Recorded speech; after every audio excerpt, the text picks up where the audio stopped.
Hi. My name's J.C. McCauley. I'm Nyesha McCauley, and you're watching AccessTV.org.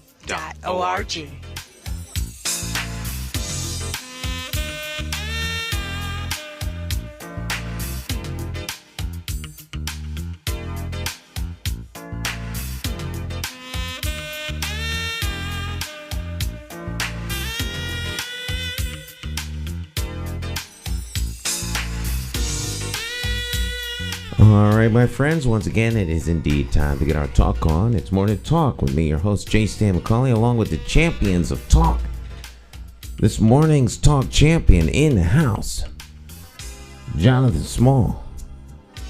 Morning, Jonathan. How you doing? Doing fine, Stan. It's a pleasure to be back here again. Missed last week, obviously, but that's right. Your last week was a birthday. Birthday week, born day week. Yeah, and if I would have had my way, I would have still did a show. But we had already made arrangements for us to take the day off and not force it. So it makes better sense. But it was a nice day going up to Boston, seeing my babysitter, who I haven't seen in about 3 years since her retirement party, and a friend, and didn't see the family member that I wanted to see, Mr. and Mrs. Knight. But we'll make a rain check on that, and pretty much the year go by. Pretty soon it'll be Christmas time.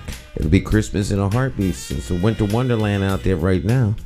Exactly. A little snow. Got up this morning, shoveled a little snow, cleaned off the car. So you did the same thing at your home base. Somebody did it. Yeah.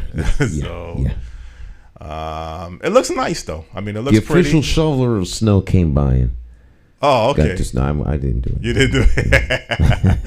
I wasn't sure. I said, let me just make the suggestion.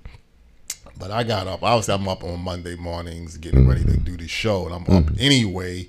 And I said, let me just get that out the way, and then get the car warmed up, and then eat, and then wash up a little bit, and come down to the studio.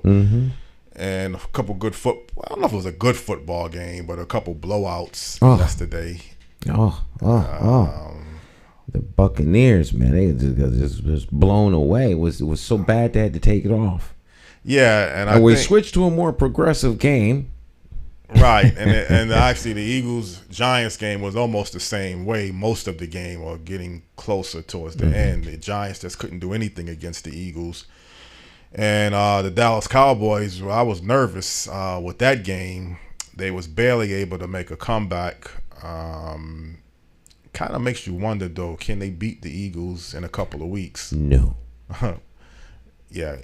You know what? I think what happened is they gave Dallas a 17-point spread against the Houston Texans, and that can motivate another team. And then you might come into the game a little overconfident, thinking you don't have to do too much. And Houston just came to play.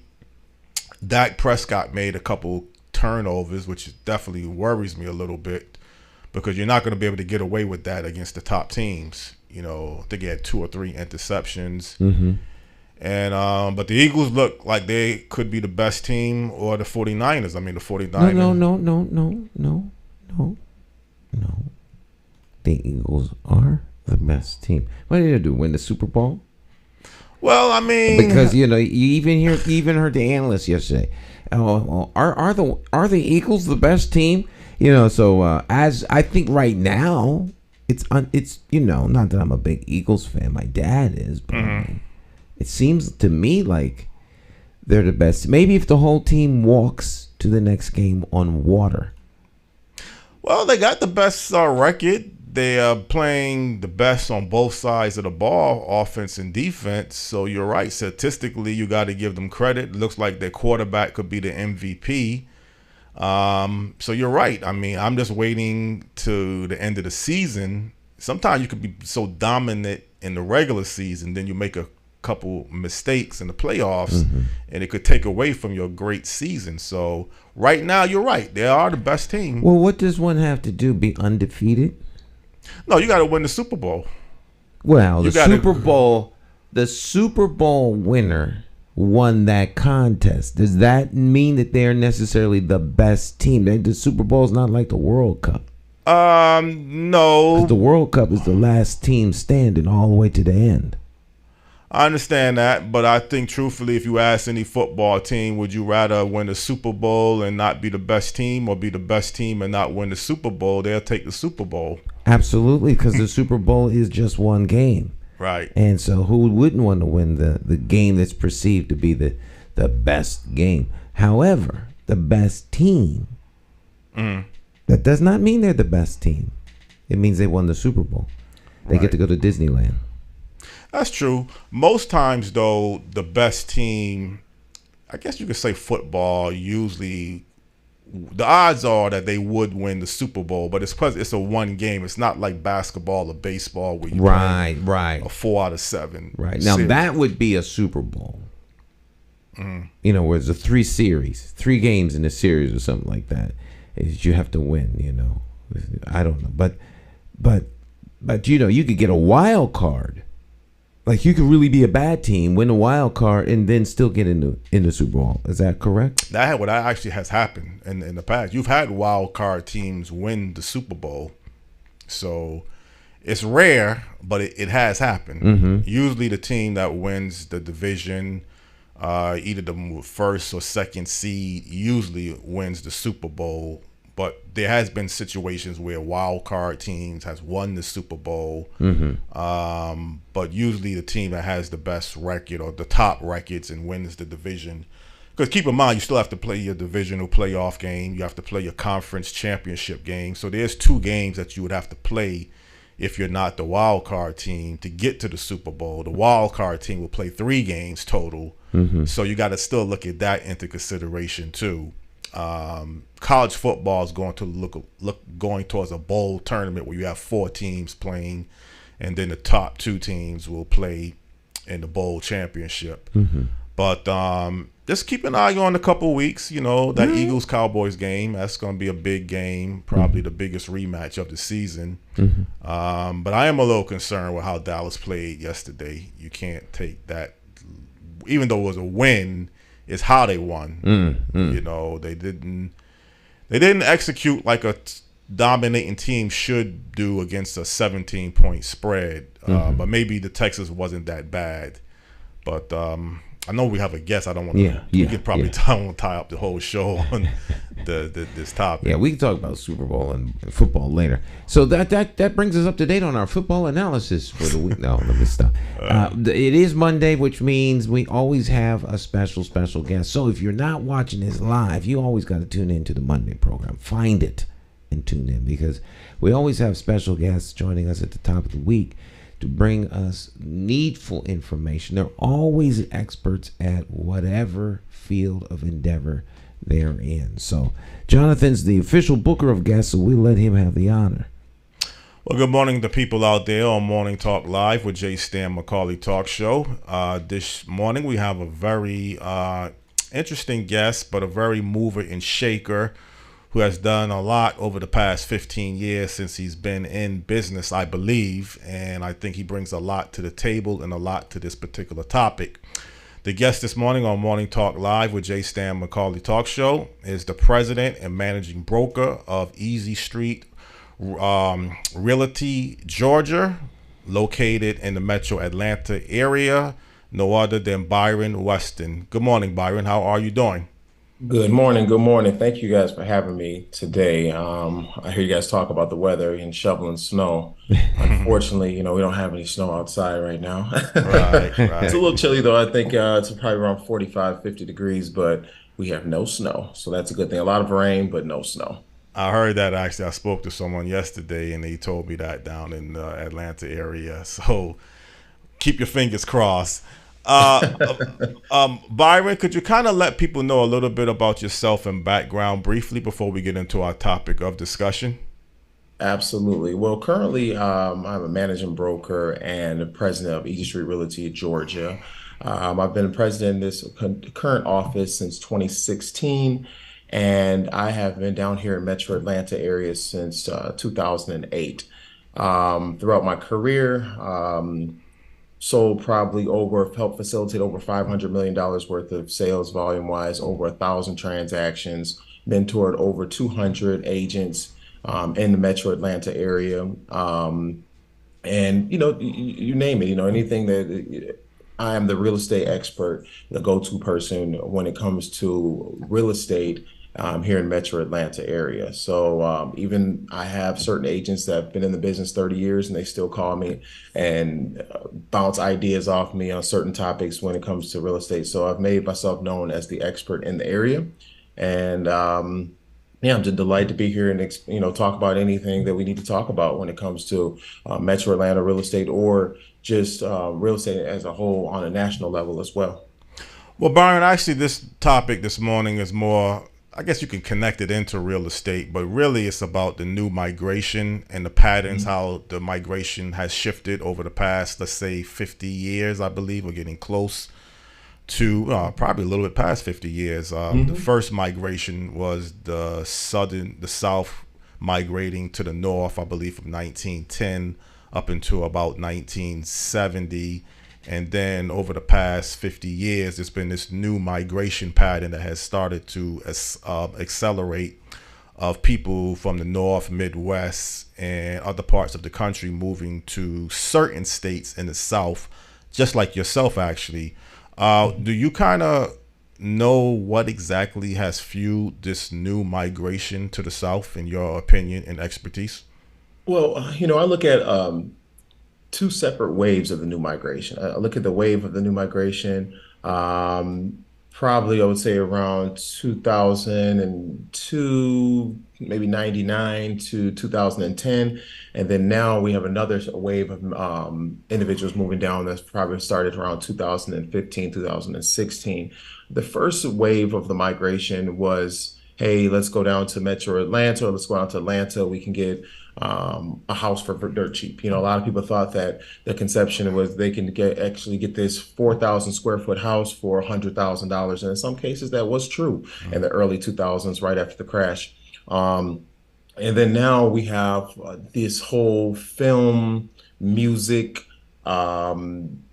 wave, and then also just a lot of people that are just getting tired of the weather. A lot of people are looking for more opportunities to head down, which seem to be happening here in Metro Atlanta. You can look at a lot of the statistics that says that African Americans tend to do the best in Metro Atlanta. We're the top 10 cities as of last year. So a lot of people are just jumping on that bandwagon saying, hey, I may want to open up a boutique, or I may want to open up a store, and they just feel that moving to a whole brand new area, there's a little bit better shot at that opportunity instead of just staying where they're currently from. Well, Byron, first of all, when you classify the southern states, technically it's 16 states in total that's defined as southern states in the United States of America. Most of the growth, though, has taken place in 7 states: Virginia, Maryland, North Carolina, Tennessee, Georgia, Texas, and Florida has drawn the most population growth throughout the country, going to the southern states. Your state where you reside at is one perfect example: Atlanta, Metro Atlanta, and Georgia. But first of all, what is it that you can kind of do in Georgia, Metro Atlanta, that you wouldn't be able to do in your home state, Michigan, the Metro Detroit area? Well, I just feel that, and quote me if I'm wrong, I just think that with Metro Atlanta, because so many people have moved down within the last, 20 years, that it's kind of rare that you even find somebody that's a native of Georgia. So because there's so many people that have moved down, you don't know who to trust, right? Or you don't know what business to trust. Whereas if you look at Detroit or Metro Detroit areas, there's certain families that own certain things. Certain stores is owned by this family, certain dealerships are owned by this family. So when it comes to trying to just step out and say, hey, listen, I'm gonna step outside my box, I'm going to get away from a 9 to 5, and I'm going to go ahead and have my entrepreneur spirit doing something. I think it's just a little bit easier in my eyes when you're with a city where everybody's kind of just getting their feet wet, everybody's kind of competing with each other versus having a city where it's dominated by families of generations. It's harder to get your foot through the door because this family has ran these car lots on this street since 1930, whereas in Atlanta, you have this person that started this car lot in 2015, and it's just like I said, it's just a little bit easier to get your foot through the door in my eyes. Well, And of course, studies show as well. Well, some factors people say the cost of living, like you mentioned earlier, with housing, certain tax structures for businesses, the climate obviously can be favorable. So there's a combination of different factors that contribute towards the new migration. And there's some other factors, underlining factors too.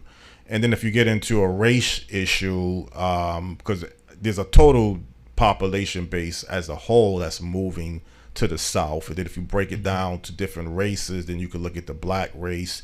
You can look at the Hispanic race, probably in some areas of like Florida. Is this really a complex scenario to figure out, or is it real simple to figure out why so many people are moving to particularly 7 states in the South? I mean, I think it's simple. You have, like I said, certain tax situations in other cities. I know Texas is big. A lot of people are moving in that direction because they can avoid paying certain taxes. In our area, I think the weather does play a big part. I think that you feel good. You don't have to worry about walking outside and having 2-degree weather. I think that you can feel like you get more accomplished in times if you don't have these crazy snowstorms or keep you isolated in the house. I just think that a lot of people are just looking for the type of living where you have mostly sunny days, and like I said, that's why a lot of people migrate to Florida, Texas, like you said, Virginia. I always see North Carolina has been pretty big with Charlotte and Raleigh as well. So I think the weather does play a big, huge part. We are seeing a lot more jobs. The Atlanta area is taking off when it comes to technology. You have big companies like Google, Microsoft, Airbnb. They all have headquarters down here, and then there's other large companies that are putting their feet in at Metro Atlanta. Let's not even talk about NBC and the Tyler Perry studios. So a lot of people are looking for opportunities, and they're like, hey, you know what? I'm gonna pack my bags and go to Atlanta to get a better opportunity. And a lot of people come down here without even having a job, and they make it. So, well, that was almost, I think, the case in the first wave of migration. I know my father, who I didn't really grow up with, but I know he came from Chattanooga, Tennessee, to New Britain, Connecticut, and he found a job pretty much the same week that he got here without even having a job lined up. So, and I believe you told me your parents came from what, South Carolina?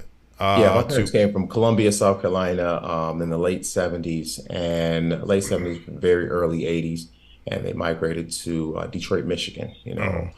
That was when you'd see a lot of families moving from South Carolina, Alabama.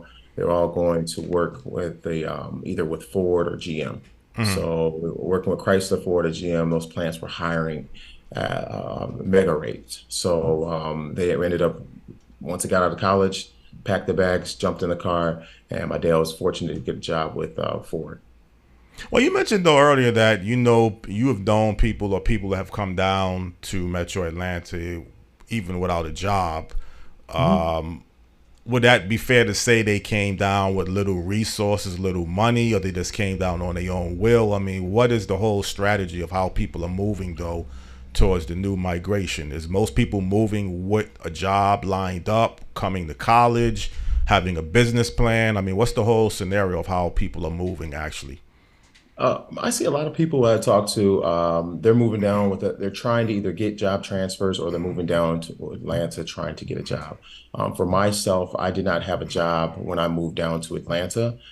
Once I graduated college, I was able to talk to some counselors and network with some individuals that own several businesses here in Metro Atlanta that went to the same university that I went to. So immediately when I got down here, I was able to set up a couple meetings and then start actually being like a mentee to some business owners where I was able to kind of work with them until I was able to find stable employment. So I think a lot of people are the same way, especially during the pandemic, we kept our doors open. A lot of other states were closed, and we saw a lot of people migrating here to Metro Atlanta area, looking for the opportunity, or that one time they received a stimulus check and they felt that check was enough to, pack the bags and go ahead and just move down south.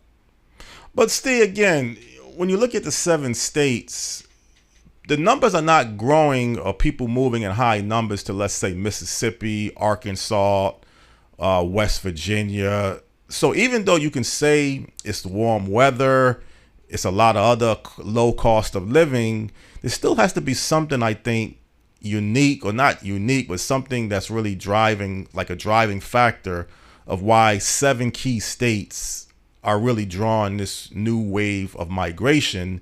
And then states like Mississippi, Arkansas, West Virginia is really not drawing that numbers of people. Do you have any kind of explanation or insight on why it's 7 key states that's drawing the numbers and maybe 7 or 9 other states that's really not drawing the high numbers? I would say employment. Number one, I would say that a lot of people are going where the big companies are going. Some of the key states like that we're talking about, Virginia, North Carolina. I think you mentioned that North Carolina, of course, Georgia. There's companies that are planting their feet here. And when they're planting their feet in these certain states, they're hiring at a large rate. Whereas Mississippi, Arkansas, I mean, how many times do you hear Google saying, hey, we're going to open up a facility that has 100,000 employees in Arkansas or Mississippi? So in those cases, those are the people that are moving. We're seeing people that are migrating from Mississippi and Arkansas to Georgia as well. So it's just for better living, and that's what it's all about, having better living. Key statement that you just mentioned. Stan, do you have any questions or any commentaries you want to add to this conversation?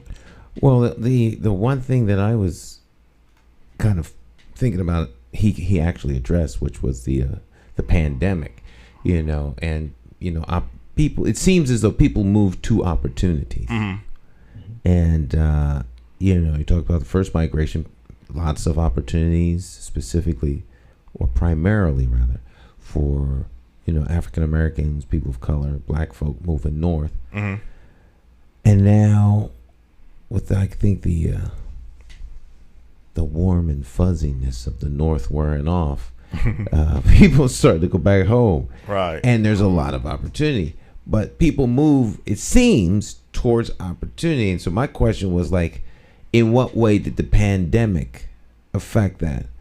But he said something I thought was key, and that was, the stimulus checks that people got. For many people, that was all they needed to make that step. And that was something I had not considered or heard in terms of people receiving their the little stimulus checks that they got. Because there's a lot of folk looking for people to work for them here. Right. But people are bailing out. They're leaving. So you answered most of my questions. So thus far. So let's look at the good cities, right? Let's look at Chicago. So if you look at the migration, a city like Chicago is losing their population at a rapid rate. But Chicago also has a great downtown area. It's always was known to be a booming city. It has a lot of key players when it comes to large corporations and companies planting their feet in that Metro Chicago area. But why are people leaving Chicago and moving down south? So would you say the weather, or would you just say the congestion? Would you say the crime? Maybe all of those things take a big part of what's happening. But if you look at the numbers, Chicago is just getting hammered with people just migrating, leaving that Chicago area. Well, you have anything that you want to say, Stan? I was going to say, it would be interesting to do a kind of a semi-deep dive into what he, has just brought up, because the, crime, even though there's a great downtown, I mean, there could be a lot of factors, but even with a great downtown, it's not enough to keep people. And the reason that sticks in my mind is because where we live here in Hartford, there's such an emphasis with the current administration and prior administrations, and hopefully not so much with future administrations, on downtown.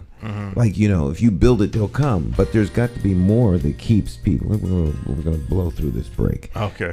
There's got to be there's got to be more to keep people in your city than just a downtown. Well, let me just address this and actually ask Byron a question simultaneously. Atlanta has somewhat of a crime problem. I don't know if it's as bad as Chicago, but it's drawing a lot of national attention. Atlanta has a downtown. It has issues, homelessness, poverty. But I think what you have down there is you have this unique metro area. And I think that's really where your population growth has really been targeted at, not so much people moving from the North, Midwest directly into Atlanta. You having people moving to this metro area with a lot of more space, homes, things to do, building up communities right in your own counties. And I think at the same time, if you still have the image of the Black Mecca of Atlanta and a lot of corporate businesses and things to do, that's still in place. So when you was mentioning about Chicago, and I'm not an expert on Chicago, but I'm just saying a big city, suburbs, obviously, but I don't know if it's set up the way it's set up that you have down in Metro Atlanta with so many counties right outside the city. Saying that, has that really been the driving force of the growth into Georgia, Metro Atlanta, more than anything else? I think when you're looking at the migration, most people they really migrate to Atlanta, and then once they're in Atlanta for a couple of years, they start to go to the outskirts and realize that living in the city of Atlanta can be very expensive. Also, if you have children, in most cases, to get into a school that's 6 or 7 out of 10, you're probably going to have to be in a very expensive area. So that's why they're migrating to some of the suburbs and the surrounding counties, because you can get good schools and you can have more affordable living. And now we're starting to see that they're building up some of these suburbs where you don't even have to really go to the city of Atlanta.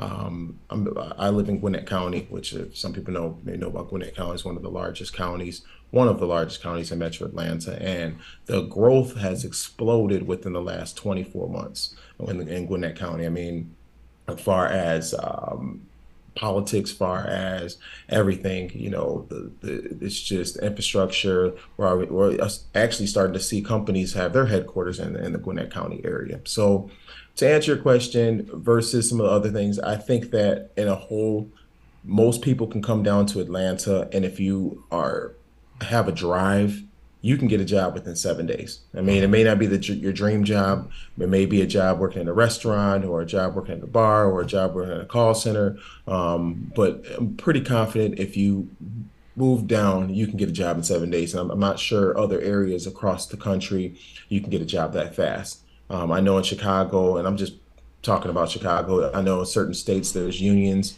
This is not a union state. So that plays a big role as well. I know sometimes unions can help, but in our type of situation, it's easier to get a job if it's not a union state. Well, I'll say one thing. I have a guest lined up next month from Metro Dallas area. Mm-hmm. And I remember we had attorney Terry Woods on a couple years ago talking about Dallas. Mm-hmm. And he mentioned that he's never seen a place throughout the country where a person can go with just a willingness and drive and really, if not reach their full potential, really be headed in that direction. And when you talk to a lot of business people in Dallas and how much growth that they've had in Dallas, it may have this reputation of a racist state, a state that has issues that people may not like. But I think when you're having great opportunities, it's almost like you're winning a football game. There may be some underlying things that you may not like about Dallas. The hot weather is flat and all some other factors. But if you're making good money, you're living a good standard of living, you feel confident about yourself, you can kind of offset some of those factors. And the only thing I would kind of maybe disagree with you about Atlanta, and maybe you can kind of clarify this. People say Atlanta's like this state where you got to have this hookup, this connection. You know, if you go down to Atlanta looking to break into the media entertainment industry, thinking you're going to meet people like Tyler Perry, and this is probably not just unique to Atlanta, but it's more of a who you know's town, or is that really like a myth? Is it really what you just said? Atlanta's the type of place that you can come down there with a drive and positive attitude and really find a job and find a future? Absolutely. I think that it's just with anything. You have to network. You have to get out there. I mean, of course, if you're sitting at home or sitting in your apartment, you know, you're not going to be able to meet Tyler Perry. I mean, I would say that you have to meet the next Tyler Perry, or you have to figure out your niche. But obviously, if you're out there with the movers and shakers, you can go anywhere in Metro Atlanta. Well, most places in Metro Atlanta, you can run into somebody that's famous. I mean, on a daily basis, it's normal to see athletes or top musicians or actors out to eat with you, or even at certain networking events. So my thoughts are, and I think what works for a lot of people, is you just have to get out there and go ahead. I mean, look at what's happening right now with a lot of these mega podcasters and these influencers. They're out there moving and shaking, and they're able to meet with the right people. It's just and open the right type of doors. But I want to go back to talk about the crime, because I didn't really answer that question when you talked about the crime in Metro Atlanta and what's going on with the crime. So we have saw a spike in the crime, like I said, within the last, it's really just came around that pandemic.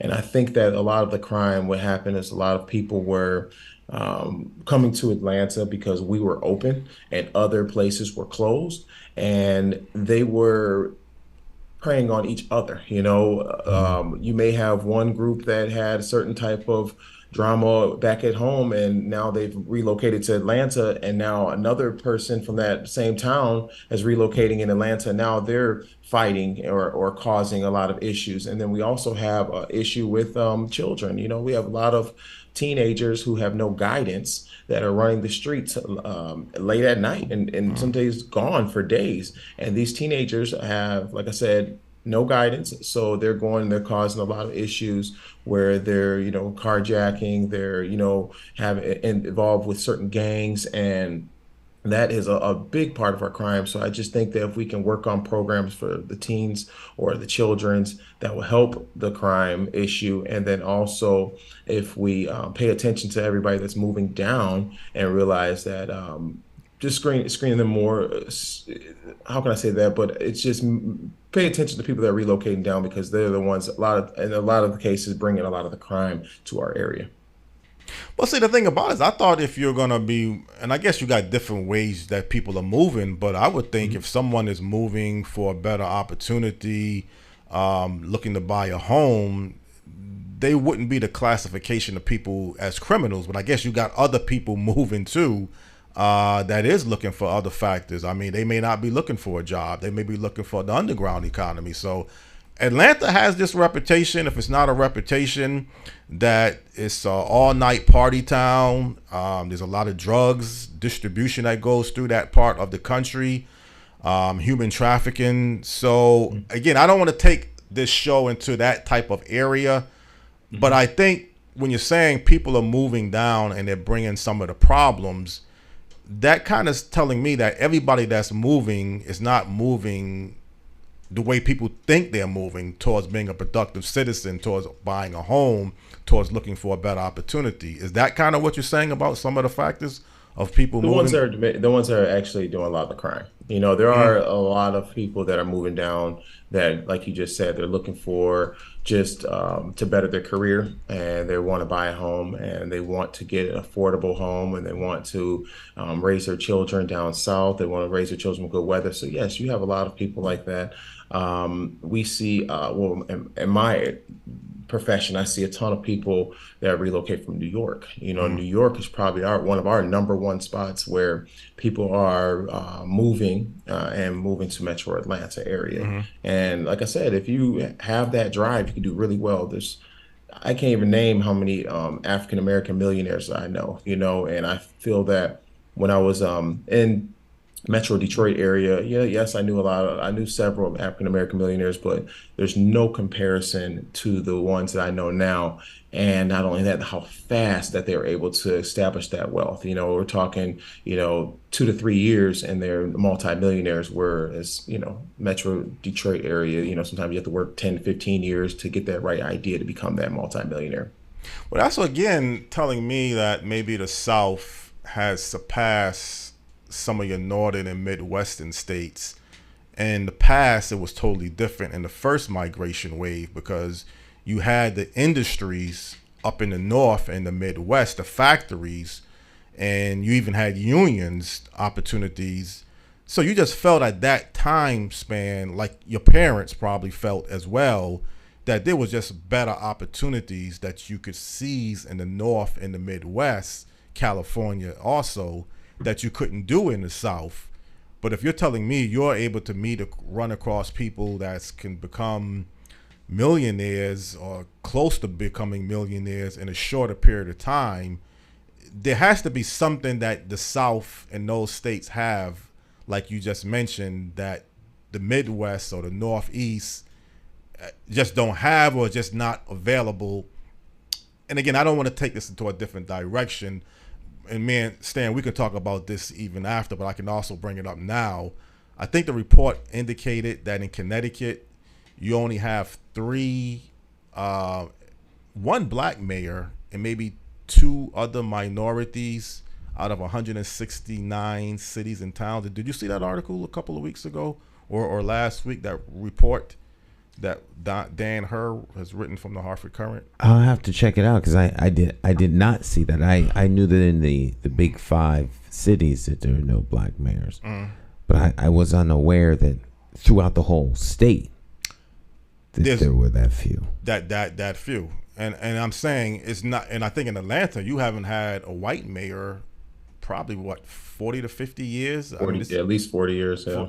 So I guess it's just common, like you say, to see in Atlanta black successful people running government agencies, mayors, high-ranking positions in high numbers. And then Connecticut, I mean, I'm not going to put the state down, but I'm just saying, if that report indicates we only have 3 minorities, I don't even like to use that word, but 1 black mayor in Bloomfield, which is like a small town, and out of 169 cities and towns, no black representation as a mayor. Again, I don't want to take that. I don't want to take the show in that direction right now. But I'm just saying there has to be things that I think the South has. And I know the South has more black people in numbers anyway, so you can't considerably more than Connecticut. Yeah. But that's still dismal, though. If that's report is the case, that's nothing to feel proud about, I think. But maybe it's nothing to feel ashamed about, or is it something to feel ashamed about? Well, as you say, we want to attract the show into a negative slide. But I think the problem there is more not one so much of Connecticut, but rather the attitude and mindset of black folk in the cities of Connecticut, where the majority population is quote unquote black and brown, but the black and brown people have voted for a Caucasian mayor. So that speaks to the mindset of the voter more than it does the state. The state is not seen as a state with a high black population to begin with. Right. But down south, I think it is important that you see, or as you're noting, there are blacks not just in the mayor's office, but throughout the government, and making critical decisions, bringing individuals to, the state, bringing companies and corporations to the state, where the state is economically viable and it's growing. You got one of the world's most notable airports in Atlanta. So there are things that are happening in the South where just the way you view your worldview is reestablished by being down south, because you see things that give you a sense of purpose and pride and a sense of wholeness. You're not like chasing after some golden ring or trying to get through the glass ceiling. You're looking down on the glass floor. You're wearing the ring. It's not like it's something that's always elusive that you hope someone gives you. You can go down there and you can take advantage of the opportunities and make those opportunities work for you, and then extend that to other people. Yeah, good answer, Stan. Actually, very good, accurate answer. Nothing more to say about that. But Byron, I know we talked off of the air that you was able to get your parents and I believe your brother to move down to Metro Atlanta. If you don't mind, could you kind of explain, was that an easy process, or was that real kind of a simple to convince them to come down to Georgia? Well, I was, like I said, I moved down to Metro Atlanta, or to Atlanta, in 2008. And by 2010, I started to figure everything out. By 2012, I have a brother that's 2 years older than me. He was still in Michigan. By 2012, my brother was able to get a job transfer, and he called me. He's like, "Hey, I got a job transfer to Georgia. I think I'm gonna take it." And he moved down, stayed with me for 6 months until he was able to find a rental. And then from that rental, I was able to sell him a house as well. So he loves it. He said it was the best decision of his life. He has 3 kids and a wife. So that's 5 that came down from Michigan. And then my parents at the time had moved from Michigan when I was in college to Chicago, because the economy in Michigan was really very, very, very bad. When the auto industry belly flopped. So when the auto industry early 2000s belly flopped and they had to get the bailouts, things were just going real south. So they were laying off a lot of people. And at that time, my dad had took a position in Chicago. And once he retired, he moved down to Georgia.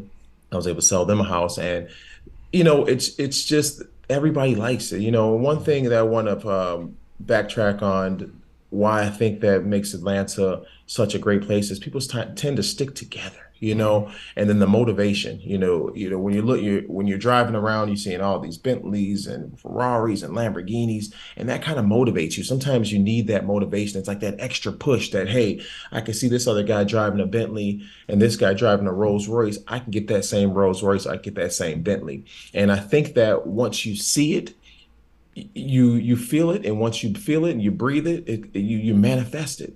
And I think that that's what happens, and that's why a lot of people tend to do really well in Georgia, Metro Atlanta, and everybody's sticking together, because everybody's kind of here on their own, essentially, except for some of the natives.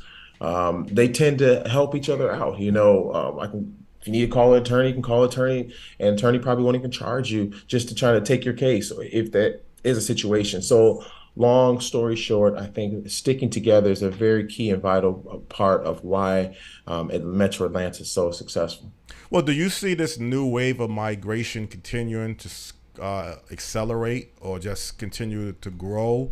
Is there going to be scenarios that you don't think the northern, midwestern parts of our country can really compete with keeping their population? I mean, what's some of the factors that you see in the future of how this new wave migration is going to continue to move towards? Well, to be honest with you, I think that 20 years, the migration may go back up north. And a lot of that has to do with the weather, because every year it's becoming hotter and hotter in the summertime, right? So, if we're getting the heat index, like Texas right now is at some days in the summertime is 110 degrees. Well, as we have global warming, that 110 degrees in the next 20 years can go to 125 or 130 degrees. So with that heat being so unbearable, you're not going to be able to go outside. It's going to be hard to have just any type of fund. So they're going to actually go back up north, and we're starting to see it. Look at Detroit. I don't know if you guys have been to Detroit and saw what the downtown has become within the last 24 months. I mean, they have high-end fashion stores down there. They've Dan Gilbert has went ahead and really cleaned up a large portion of that downtown area, and now people are moving downtown Detroit. Where when I was leaving Detroit, I could have bought a piece of property for 50,000. Now that same piece of property is 800,000 to $1 million. So I believe strongly that as the South becomes heavily populated, people will migrate back up north, but it's going to take about 20 more years. So, but do you see the southern migration pattern kind of? Well, I guess you answered my question that it will have to slow down if people are moving back to the north, or do you still see people moving to the south for the same reasons that they're moving now? I mean, I think that we're still going to have people that's going to move down the south in the short term, like maybe a 5-year span of time, but eventually, these companies will. It's not going to be an African American thing. It's just going to be everybody's moving to the South. You're going to have a lot of people from, Seattle or from San Francisco, and it's going to be very expensive. Atlanta will become the next LA when you're talking about housing prices and the cost of living. So therefore, for African Americans, it's not going to be as affordable to move to Metro Atlanta like it would have been, 5 to 10 years ago, or even 20 years ago. So therefore, that's going to have a big trickle effect on who's coming down. And I think that people are going to gravitate to some of these other areas that's a little bit cheaper to live.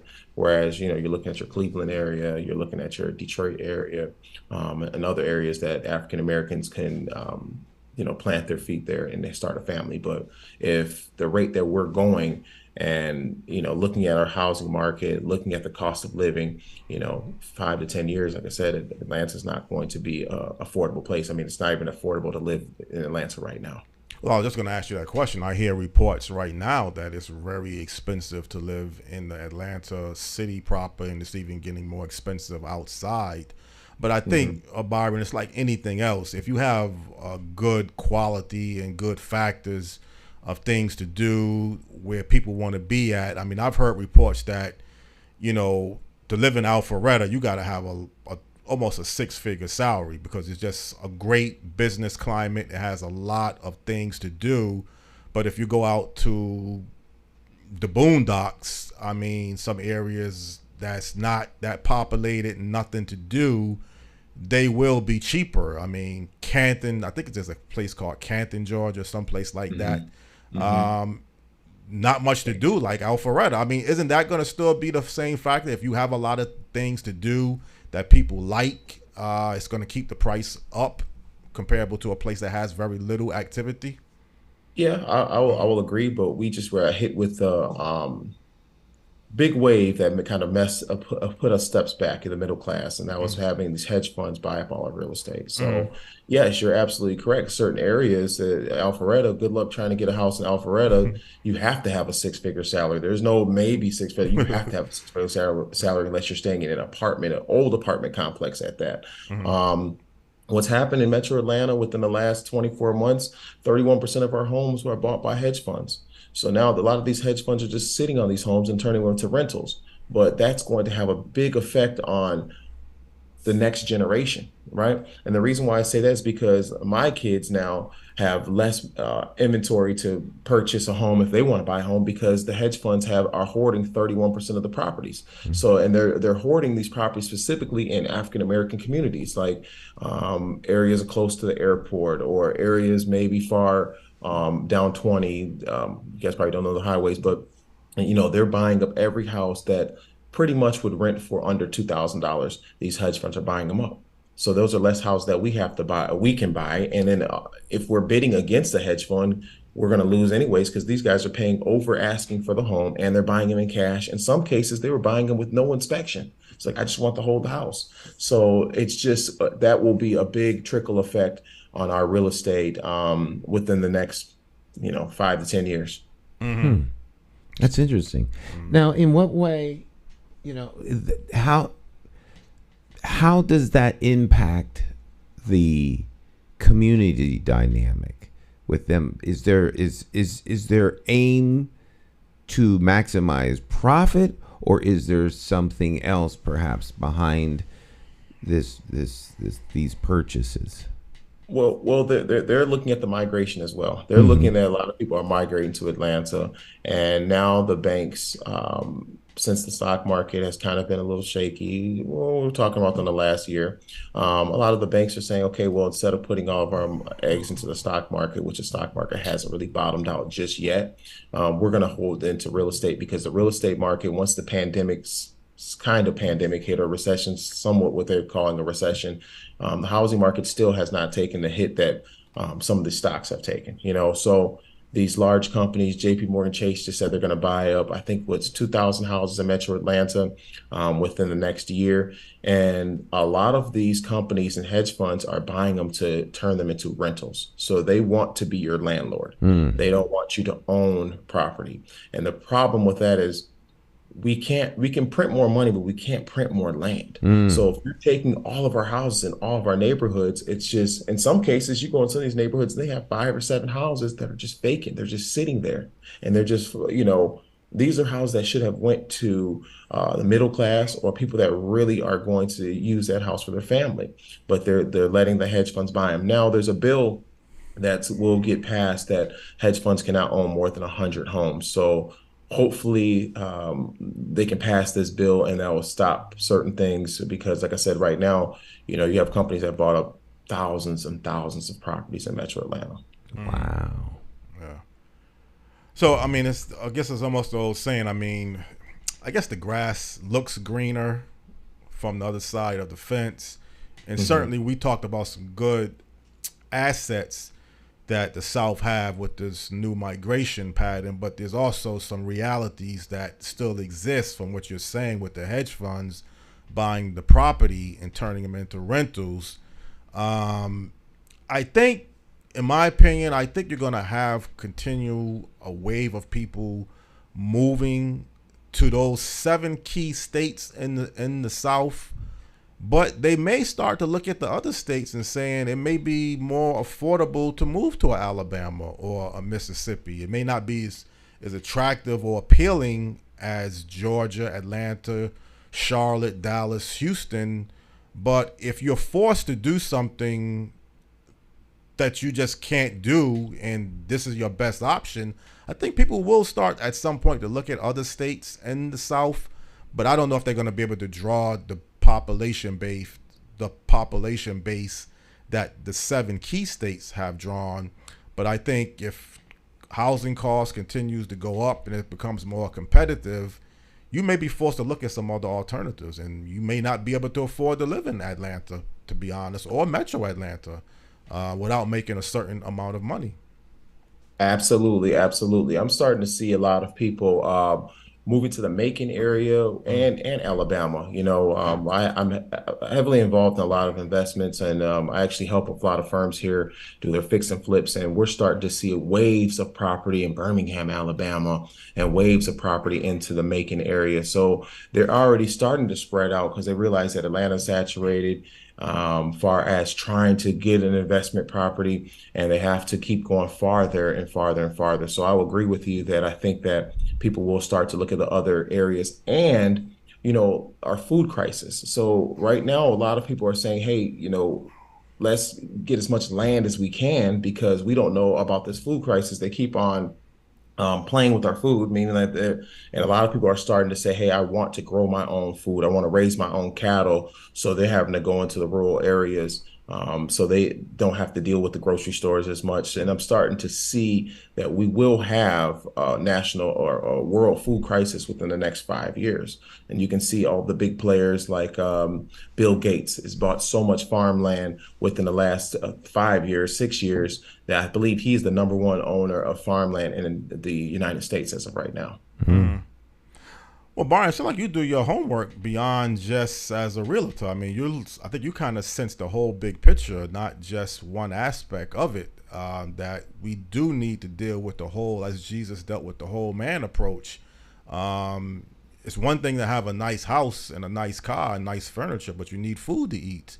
You need your health. Health should be your #1 focal point. And how's the health services in Georgia and Atlanta? Do y'all have good health services overall? We have good health services. They're dominated by certain hospitals, but yes, we have. I feel like we have strong health services in Metro Atlanta area. What's some of the other factors that you would caution people about if they're looking at moving to the Georgia as a state and Metro Atlanta as a area city? I mean, what are some of the important factors that you would just caution people if they're going to move down there? Well, I would actually say do your research. It's very important that you do your research because you don't want to be in a certain pocket or certain side of town that is not desirable. Like I said, if you have children, you want to make sure that your children are in the best schools that you can afford. I would also say that when it comes to working, find the field that works for you. A lot of people come down here to Metro Atlanta because they try to get into the film industry, or they're just following what they see on TV and just realize that a lot of the stuff that you see on TV is fake. So a lot of your younger crowds are seeing these celebrities doing this and that and this and that, and like you said, everybody's partying all night, but sometimes that's not the case, and people do work hard. So do your research, find out what areas, and get with somebody that can help you make a decision when it either comes to housing or it just comes to your safety or your well-being. Do you see any more of your family or close friends that you know of in Michigan looking at moving to the South?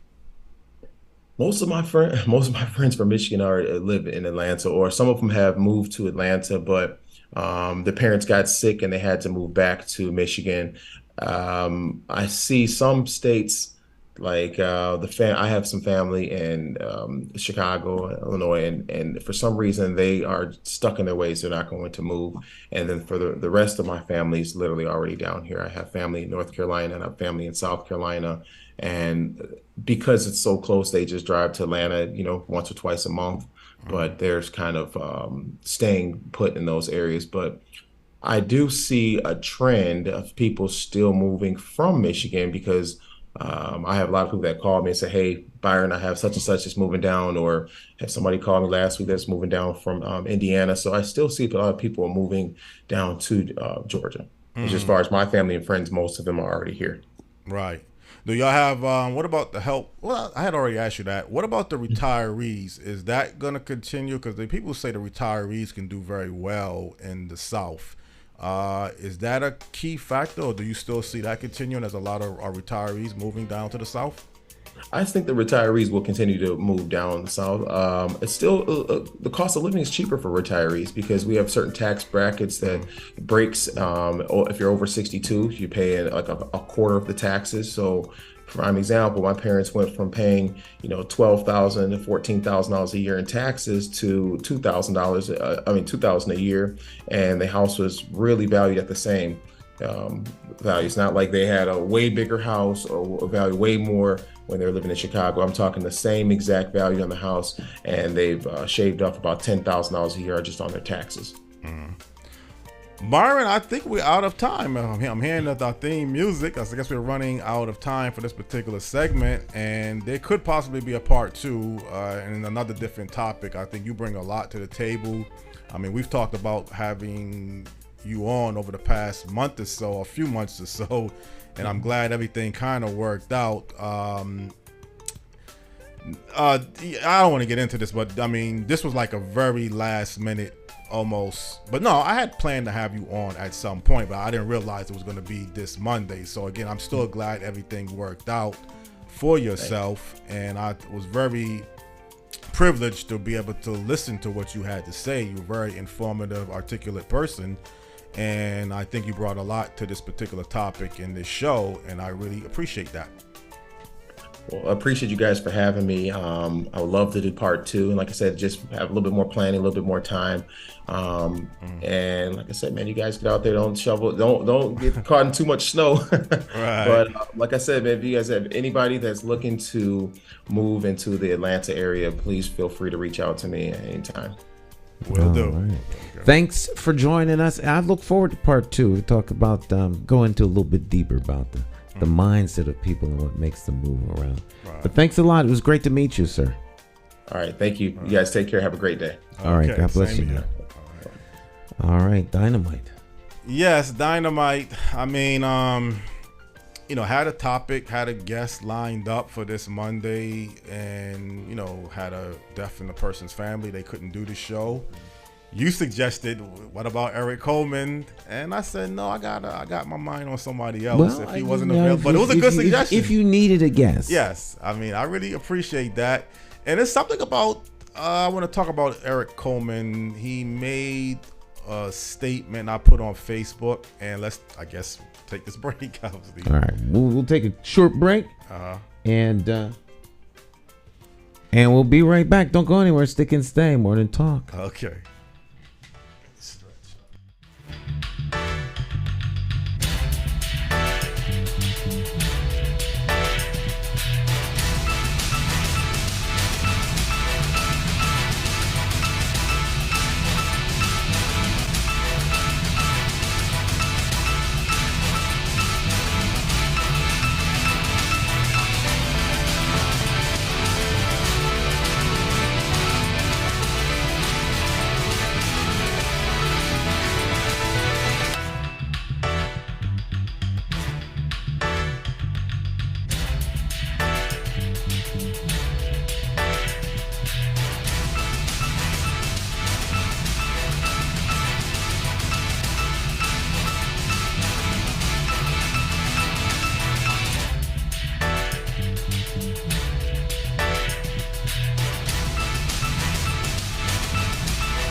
Hi, My name's J.C. McCauley. I'm Nyesha McCauley, and you're watching AccessTV.org.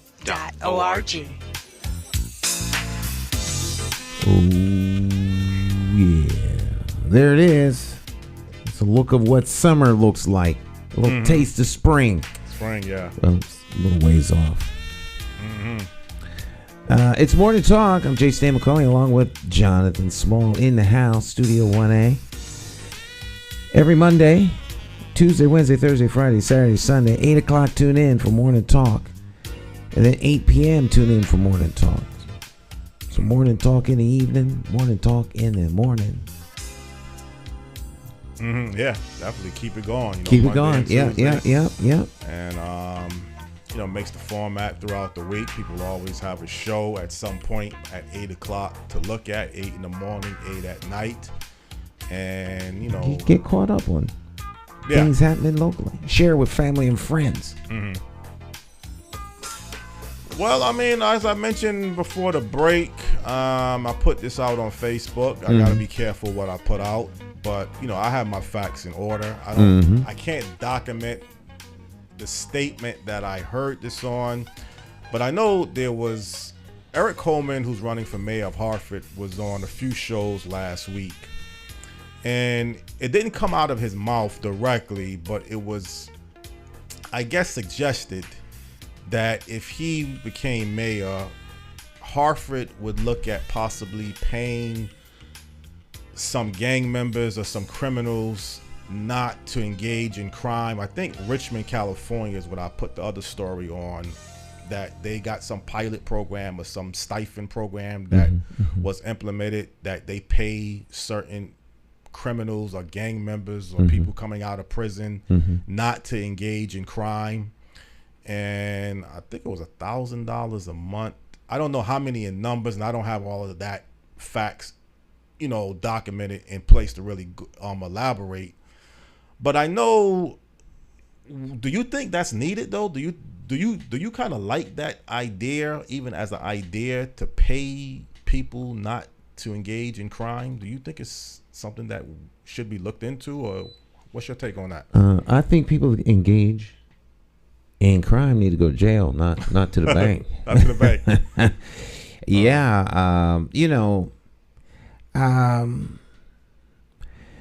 I guess if you look at it as a bottom line cost dollar amount, is it cheaper to pay somebody $1,000 a week, which would be what, $52,000 a year? Well, this was a month though, actually, the $1,000. But I mean, if you want to pay somebody $1,000 a week, yeah. Well, we'll just take it to $1,000 a week because $12,000 a year is, But I mean, from once a month would be $12,000 a year.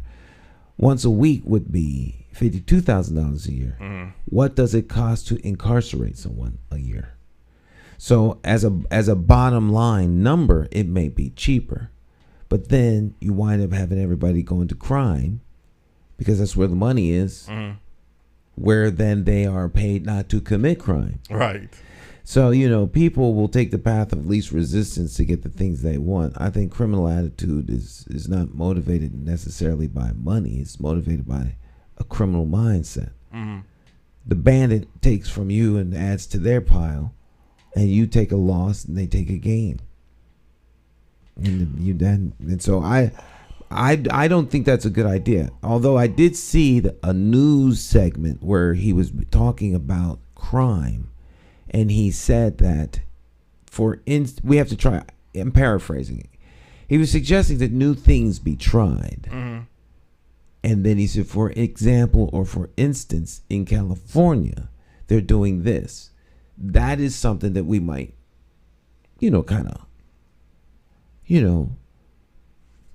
alluding to not necessarily embracing that, but that you could be as radical as going all the way there. From here to where you're doing hard time for the crime you did to paying people not to commit crime. So I think there's broad room for discussion. Right. I don't know that it came across that way in the report, but I do know that Judge Coleman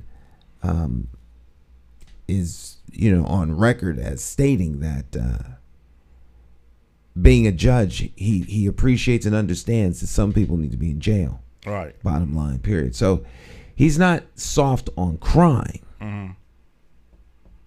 So I think if you take it within the full context of that, and a lot of times those nuances are not picked up in a soundbite, which is why politicians have to be careful of soundbites. Well, I think the best thing to do, and you gave me the invitation. I mean, I decide who I would like to book on this show, but obviously I think it'd be better for him just to be a guest on the show and really ask him that question, talk about it in the ins and outs. I mean, I just basically asked you your opinion, what you think about that as an alternative. Some people would say if we're in Chicago and gang members are killing each other at record numbers, we got to do something different. Putting them in jail, putting them away in prison. I don't know if that's just replacing another group of people. Is it really solving the problem? You got to get tough on crime, but you don't want to continue to grow up a generation of hardened criminals. So there's got to be something. Well, you're not growing a generation of hardened criminals. People decide to go into crime. That's like, growing up a generation of football players. We're not growing a generation of football players by having these large cathedrals where we celebrate their accomplishments every Sunday and pay them enormous amounts of money. I mean, everyone can't be in the NFL, but we have from midget football all the way up to, the Brady class. Right. We have that whole range, and there's a whole feeder group.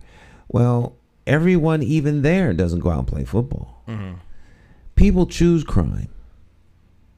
They choose crime. Even if you grow up in a crime family, there are plenty of people who grew up, their fathers, mothers was criminals, and they did not go into crime. Just like there's plenty of people whose mothers and fathers are doctors and lawyers, and they don't go into doctor and lawyering. So people choose crime. How society responds to crime, I think, is more the issue.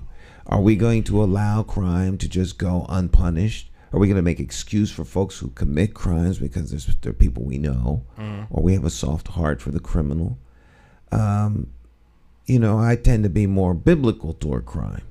The old stoning. Oh, okay. The Middle East doesn't have a big problem with thieves because they deal with the thieves' hands.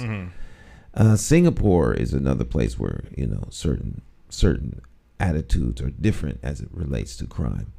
So when when the criminal understands that the society doesn't have their back, the whole attitude changes.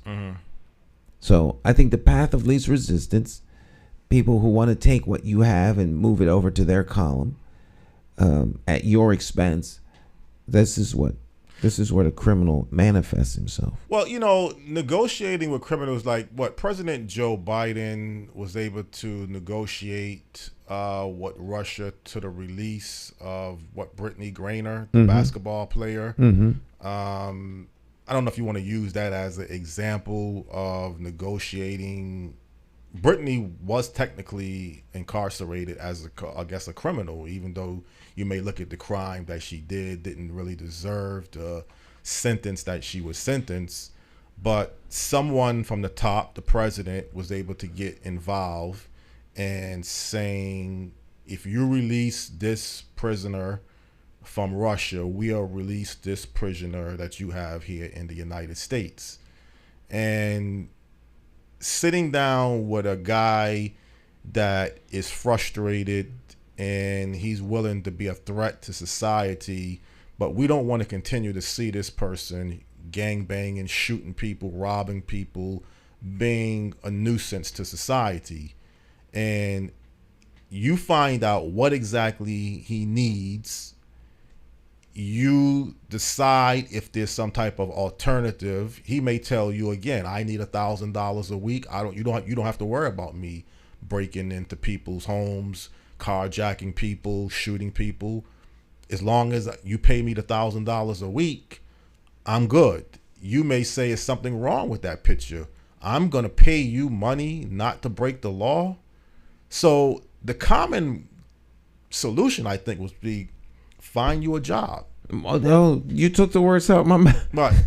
Out of my mouth, yes. But then you get into the fact that he may tell you, well, I need $1,000 a week. You may say, I can't find you a job that pays $1,000 a week. He may say, I don't want to deal with this job. So this is where you get into negotiating with a criminal.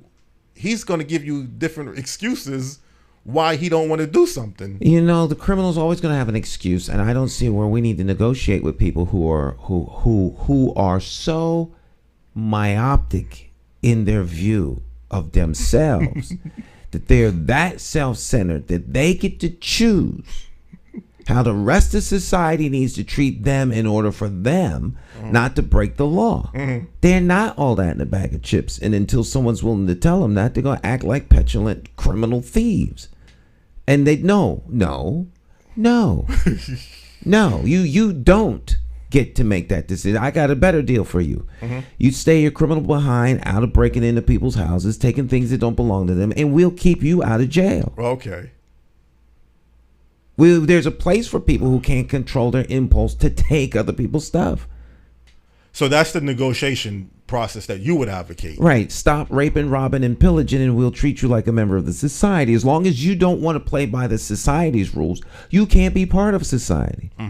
It's time out for the 1% of the society determining how the other 99 must acquiesce to their little desires. But I don't no. But the only thing is, when people see from the outside, President Joe Biden can negotiate a release of an inmate in another country for another inmate in the United States. I don't know if that gives people a bad It should give message. people a bad message. I mean, the movie The Lord of War was based loosely on this guy. This is one of the worst human beings on the planet. International arms dealer. And arming up African wars and things along this line. He is the worst of the worst of criminals. A lot of human beings put their lives on the line to catch this guy. People, agents and things like that, who have to kind of like disappear because of the opportunities to get this guy cost them, their anonymity. This is a very, very, very dangerous individual. Now, I do appreciate that as an American citizen that the United States government will come to your aid. I hope that happens if something happened with me. But there's a lot of politicking going on and a lot of social issues going on around this whole exchange. But if high-level criminals that are working for foreign agents that represent governments and entities that have ill intent toward the United States and its people, if they understand that all that needs to be done is to capture an American citizen and they'll negotiate, then you might want to recheck where you go around the world, because as an American citizen, you have value. Mm-hmm. You could be used as an exchange medium. Mm-hmm. So either you don't negotiate with terrorists and criminals, or you do. And if you do, then the human assets of us as American citizens traveling abroad, or even being kidnapped here and taken abroad, raises exponentially. Well, we don't want the United States to fall into like Haiti, where people can kidnap people, rape people, have corruptions, just do anything that they want to do, have gangs take over the country or capital city. But I think the United States in some areas could be headed in that direction. Well, let's talk about that when we come back. Okay. Morning Talk, stick and stay. We'll be right back. How do you define evil? Is it the pedophile school administrator, or taxation without representation? Is it the gatekeeping community leaders who sell out the very people they are fighting for? Or is evil the politician that puts out lies and takes in cash? However you may classify evil, having to choose the lesser of two evils still leaves you with evil. No wonder so many people don't vote. It's time for constituents to flip the script and leave the plantation of party politics and free your political mind.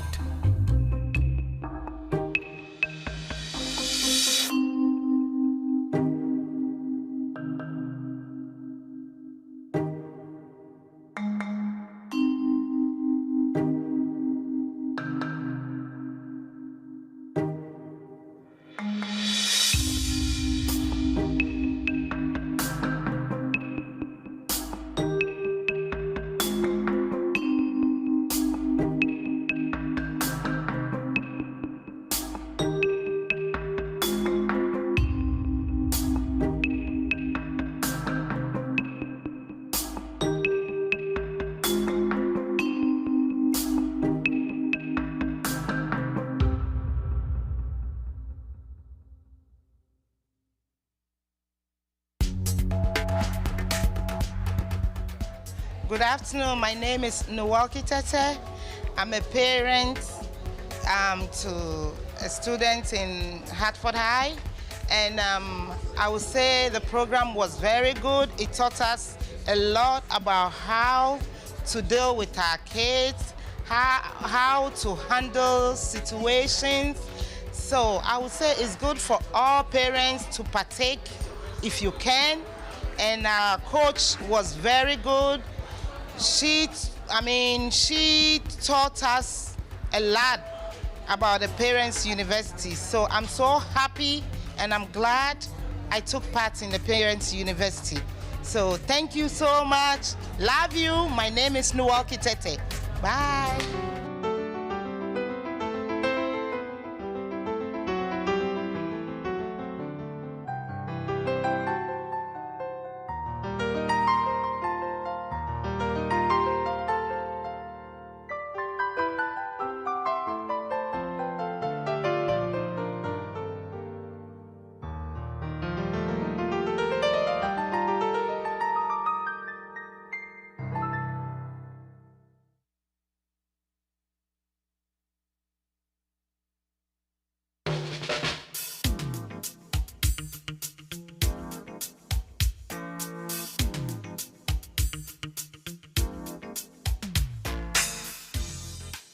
Hi, My name's J.C. McCauley. I'm Nyesha McCauley, and you're watching AccessTV.org. It's Morning Talk. Welcome back. J. Stan McCauley, along with, I was thinking about this during the break, along with two-time producer of the year for the network, Jonathan Small. That's true. Yes, I believe that was in 2014. The Producers Awards ceremony that you had. Best guest booker. Competition is not like it was back then when you had more shows. So but you were twice the producer of the year. Yeah, I really take that as high honor. Yeah, Put a lot of effort and time to do. Produce a show, get a good quality guest, and learned a lot over the first 5 years when you had it set up a little bit differently as an in-studio format. Now we're doing it via Zoom, which I still love. Yeah. And we had a lot more. We had a lot more shows and stuff too. Yeah, that's what I mean. Yeah. Throttled it back just a little bit. Yeah. Well, actually, believe it or not, this topic of the new migration, I wanted to have that type of show as far back as 2017. It might have been a little bit more difficult at that time because I had to get someone in studio, and I wanted someone that had moved, particularly from the North or Midwest to the South. So this topic I've been working on really on and off for over the past 5 years, and almost like accident it came across today because, like I say, I had another show guests already booked up into Friday, and the person just had to cancel. So again, I just wanted to get this type of topic done at some point. Could have talked to Byron about many other different topics, but this definitely was something I wanted to really take advantage of. And then as I'm looking along about Atlanta and different issues going on, and I sent you a link, Pastor Jamal Bryant is in favor of having cannabis basically sold and marketed out of his church, New Birth Ministry. Yeah. New Birth is what are they trying to become, the poster child for like worse ministries? Well, I know you don't agree with that idea even of having the church involved in selling cannabis. But see, he's saying that he could get people in the congregation. He could work with these people. Some people say he's looking at the lucrative side of it too. Absolutely. So he's not absolutely looking at the lucrative side. I saw the clip that you sent, and he's like, he can get people to. He doesn't even need a pamphlet or a flyer. Folk will come to church because they because of the pot. Yeah. The weed, as he calls it. Well, I don't agree with that. I mean, I don't agree with bringing it into the church. Now, I think if you want to set up an outside business someplace else and you want to set up cannabis, that's his own personal choice. It may not be. Instead of the church having a daycare center, they have a little pot store. Well, again, I mean, I don't really, because it's not my area that I'm involved with, but it's here. See, this is the point I think we got to get at society. Things are here now, whether we like it or don't like it. Somebody's going to make money off of that. Things. That is true. Someone's going to make money, but I beseech ye, brethren, by the mercies of God, that ye present your body a living sacrifice, holy, acceptable unto God, which is your reasonable service. And be ye not conformed to this world, but be ye transformed by the renewing of your mind.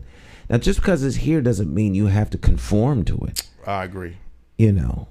Everyone's taking the road signs off.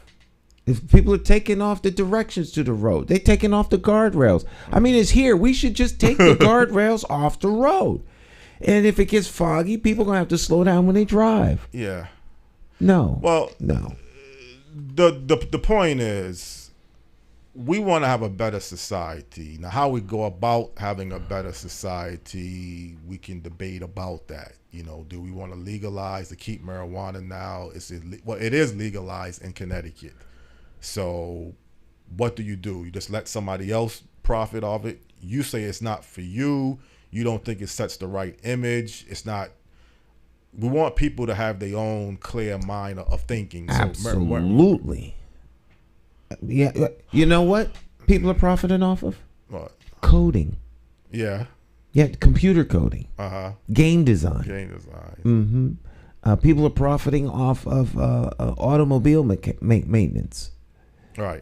Off of contract. Why not do that?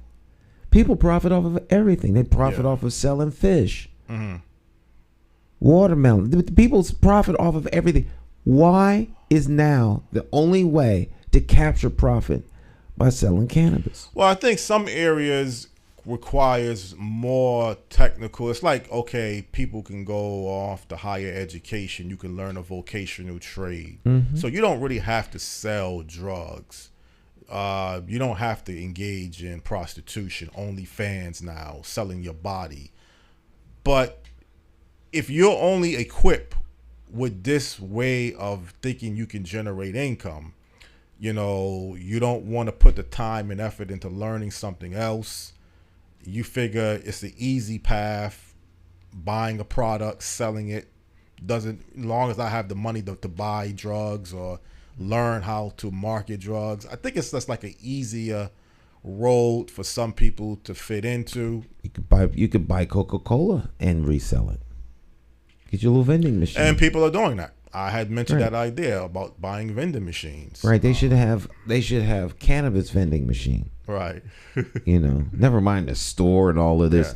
$350,000 upfront fee. Just get your little vending machine license. You put your little roll up in there and be good to go. I'm not a fan of altered state of consciousness induced by an outside entity, whether it's cigarettes, smoking, drinking, anything that alters your capacity to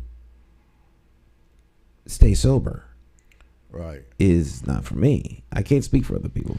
Well, I think it's also immoral too. I think some things you're not in favor of immoral. I mean, you're not in favor of bringing this networking to a level because you're not driven by profit. You're driven by the message. The compromise is, how could I be able to sit down and talk to you towards providing the message and still generating a profit? It's just hard to really do. You can't. To do both. Right. So, like, say, you talked about having a Judge Coleman on. Now, Judge Coleman made the rounds for all of the shows, as well everyone else who runs. When I ran, I made the rounds. So you get invited on all of the talk shows. Well, you get 10 minutes. About that. 10, 12, something in that range. 10, 12 minutes. If you're fortunate and they kind of like you, you might get 15. But no one's going to give you 90 minutes. No one's going to give you an hour.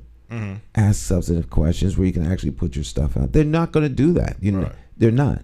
We do those kinds of things. We do those kind of things. You wouldn't be allowed to do that if you were working for one of the networks. So we have the flexibility to do things, which is why I started this. Right. So I didn't start this to do money.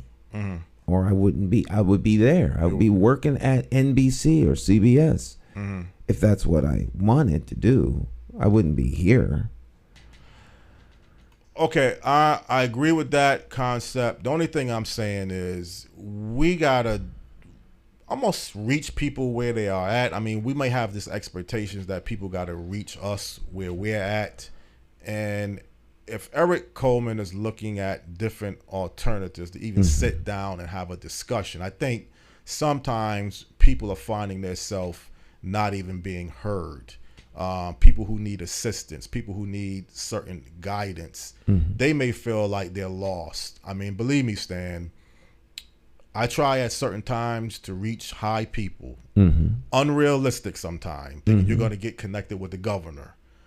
I wasn't disheartened. I was a little disappointed that the governor was not a guest on this format, but I do understand the whole business ramifications, not to take that personal. There was other things I felt the network and the community needed to implement towards an urban plan that I really didn't see exist. But again, I got to be realistic. When you're moving up to high levels of the governorship and you're trying to get things advocated that you really feel needs to be implemented, it's not going to be an easy path or easy decision to sit down and negotiate. Almost like the criminals negotiating what if Eric Coleman becomes mayor. Mm-hmm. I think he would be willing to sit down and talk to people honestly and openly about some of the issues that they're dealing with.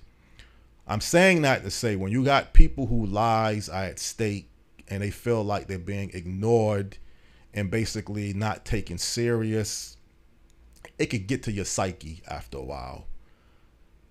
The format, actually, the show that we was planning to have on was going to talk about mental illness and suicide on prevention.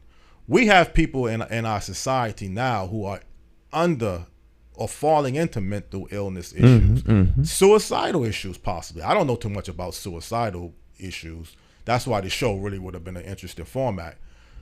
We don't have the luxury anymore, Stan, or we didn't have the luxury, or we shouldn't think we have the luxury to think that what we are advocating is just going to be implemented because it's what we want. Sometimes you got to force things to happen to make things happen. And I don't know if you're satisfied with how the whole governorship went. I think you was kind of saying that you were staying neutral. I don't think you was even really too much looking for any urban agenda, if I'm not mistaken. Well, I would have loved to have seen an urban agenda, but they didn't have one. So, I mean, right. You can't make a cow, you can't milk a cow and get Coca-Cola. Yeah, I mean, I don't want to say we lost the opportunity. I hate to feel like, you had an opportunity to get something. You didn't lose an opportunity. There was, you know what? I always phrase it like this. It's nice to have a seat at the table. Mm-hmm. And you really can't ask for anything more than that. To be heard. Mm-hmm. Once that happens, now the chips fall where they may. It's one thing to be locked out or to never have been heard. It's another thing to have been heard. But once you've been heard, you are one voice among a whole multitude. And in the grand scheme of things, while it seems important to me, in the grand scheme, it may not be that important. It's important to me. It's important to the people who I'm with. But when you have 2.5 million people, your little crew of 30 doesn't really push the needle. We may think it does. We may want it to. But it doesn't sometimes. And that's, so then it becomes what is in the best interest of the greater good. So,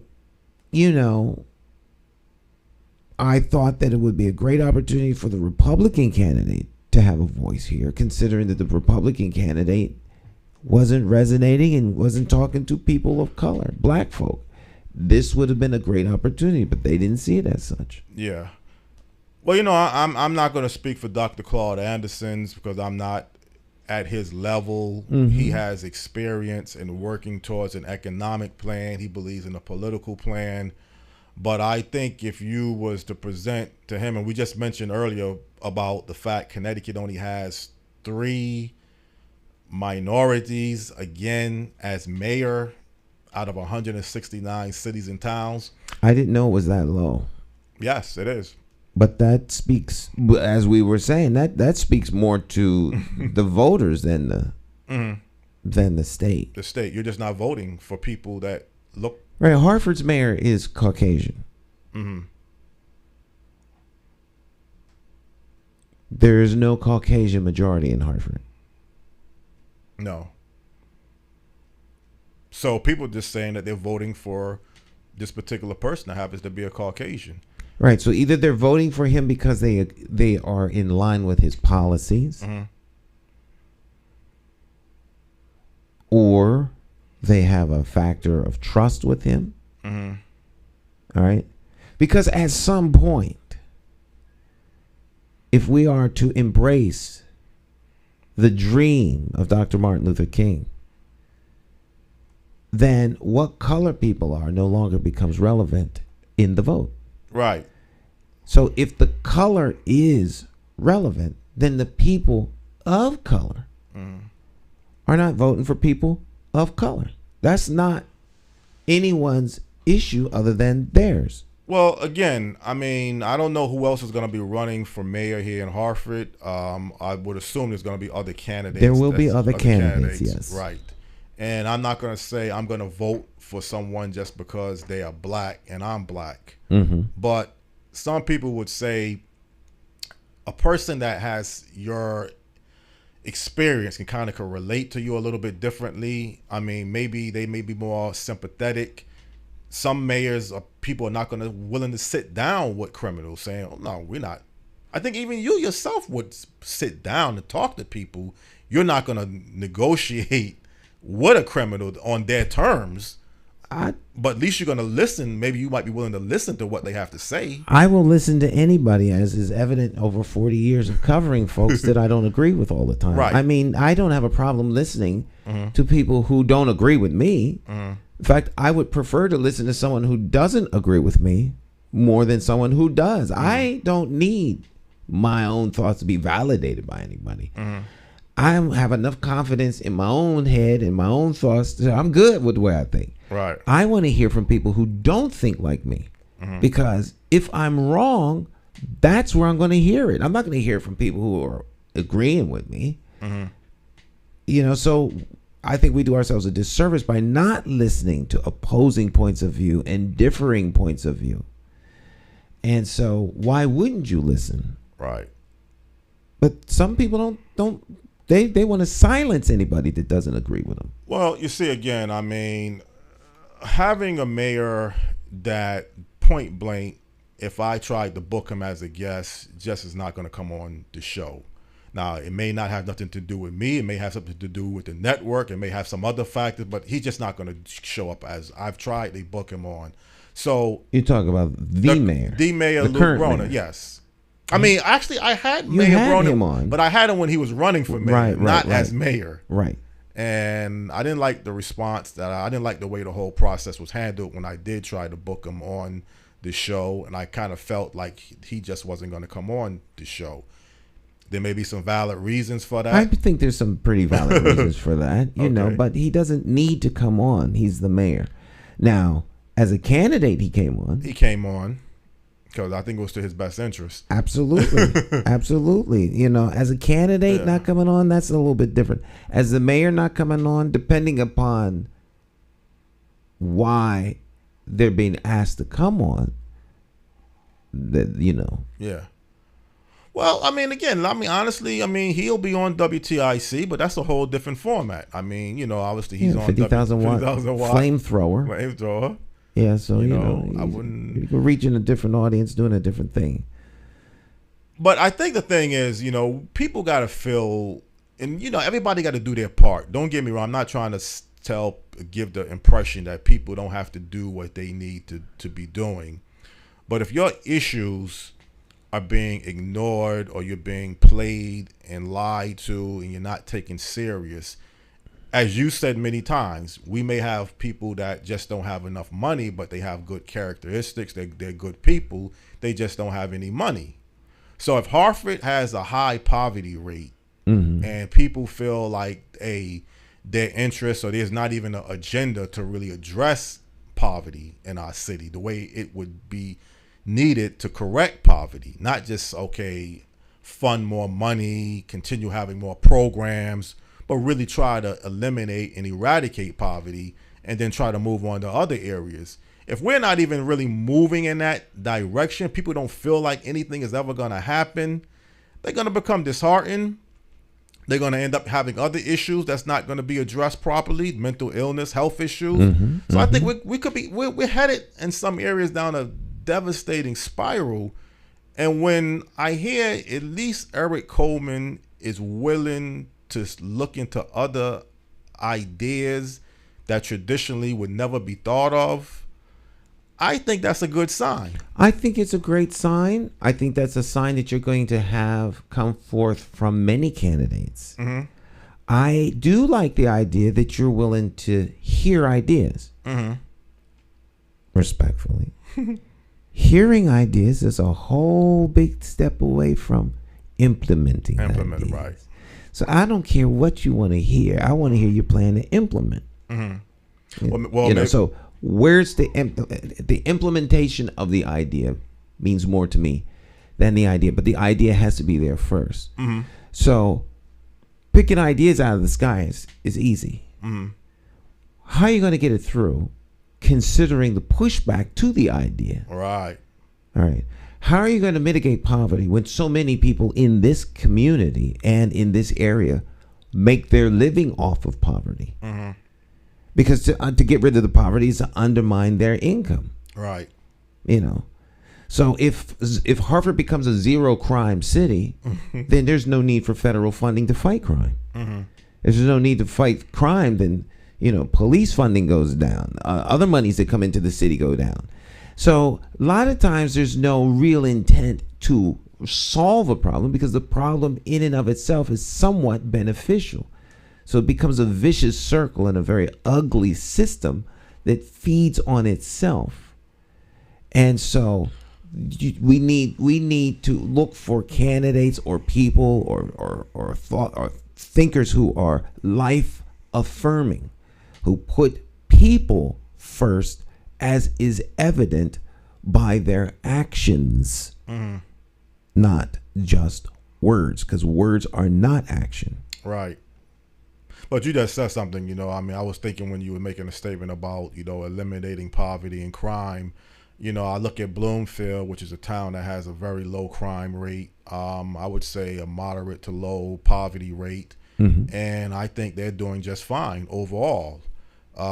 It's almost like the saying, we can't believe Hartford could look the same way. It can look the same way. But do people really believe that it's gonna happen? I mean, it's one thing to say it can be, like you just said. What you an idea and implementing something is two different things. There's no intentionality to make Hartford and in areas where there's poverty and pockets of poverty different. Okay. In my opinion, it's not there. I have a debate with anybody on this subject. It's not there because when you try to do something, you accomplish it.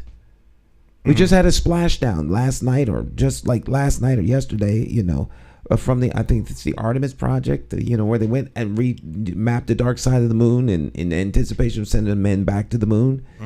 They went to the moon, mapped the moon, went around the moon, came back and landed. That was intentional.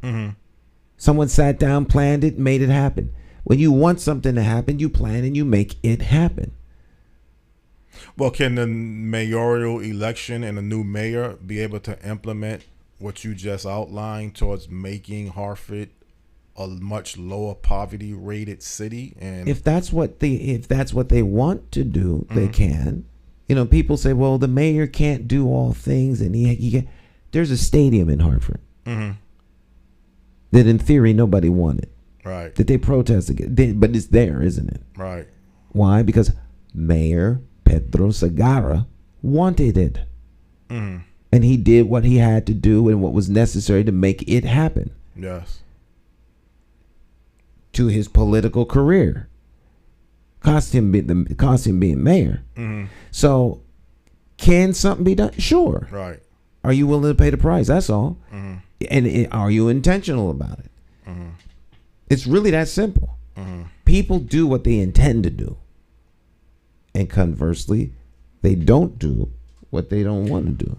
Stan, I don't want to put you on the spot, but do you feel Eric Coleman? I guess that's not fair because we don't know who else is really running. So to say he would be the best candidate to become mayor without seeing the other candidates really wouldn't be fair. Right. I don't know if he'd be the best candidate. You don't feel good, or the best mayor. Or the best mayor. I have no way of knowing that. I mean, I could hope so, but I have no way of knowing that. And I don't have any way of knowing whoever else is going to run. The only people that I could tell you in terms of mayor would be Luke Bronin, Eddie Perez, Pedro Segarra, Thurman Milner. I can only talk to the people who actually have had the office. The people who haven't had the office, there's no way to know that. Right. So that has to be established between now and election day. And so what we're going to do is make sure we bring you as much coverage of the process as we can in terms of interviews, covering forums, so that the constituents of Hartford can hear about the people who are applying for the job of mayor to represent them as an elected official. Then we can say, which of these individuals do we think will be the better of the pack. Well, that's fair enough. And again, if I don't get Senator Cohen, I'm booked next week with another guest. I'm working on. We got plenty of time. Plenty of time, so there's no rush. But if you ever, you got a Wednesday format show, I mean, you can bring them on more than there's one. a lot of guests. We got 3 hosts, 3 standing hosts on the program, co-hosts. So you don't need. So ideally, all of the candidates that run would have an opportunity to have a conversation with all 3 hosts. All 3 hosts, right? Right. All right. Well, again, I mean, that's a lot of things to really look into about dramatic changes. If anything in life was easy, it would already be done and everybody would be doing it. Mm-hmm. So some things are not designed to be easy. I don't think it should be feeling like it's impossible and hopeless neither. And when we get into high poverty and high crime and neglect in some of our areas of the city and throughout the country, the willingness is just probably not really going to be there for a while unless you get something dramatic to happen. But at least look into some unique ideas. And I know where you stand about churches involved with marijuana. That's a dead no, and I respect that, and I agree with that. Yeah. Negotiating with criminals, I don't think you believe in that neither. So, I mean, some things we got to be realistic towards. Only to the degree that it's practical. If there's a practical reason for negotiating, you negotiate. But I'll tell you my philosophy on negotiating after we get off the air. Yeah, okay. All right, but our time's run out, Jonathan. All right. So nice time this morning. Great guest. Thank you. Right. And you all out there, you all go and have yourself a fabulous rest of the day. I'm looking out the window. I see the sun coming out. It's still snowy, but the sun's coming out. So you all go out and have a fabulous rest of your day. We'll see you next time. Bye-bye.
My name is J. Stan McCauley, and I do business as Light Source Productions. I provide professional services in the area of strategic video communications. First, what we do is we help you craft your message using what I call the rule of the 5 W's: who, what, when, where, and why. We do event documentation, content acquisition, full-scale productions, editing, and of course distribution through our social media television network. And with social media, video is more important now than it has ever been. Whether you're talking big business, small business, nonprofit, church, or just an individual. Let's say you plan you're planning an event, a wedding, whatever the case may be. But let's say a big event, but no video. And you spent all this time, all these hours to put this event on, and maybe 100, 200 people attend the event. But more important than that is that thousands could attend by watching it on social media. But of course, you don't think about this until after the event is over. You can't afford not to capture it for social media. And despite what people think, I am affordable. Give me a call. Let's plan your next video project and share it with the world on my social media television network. I promise you that you will have the attention of one person, me.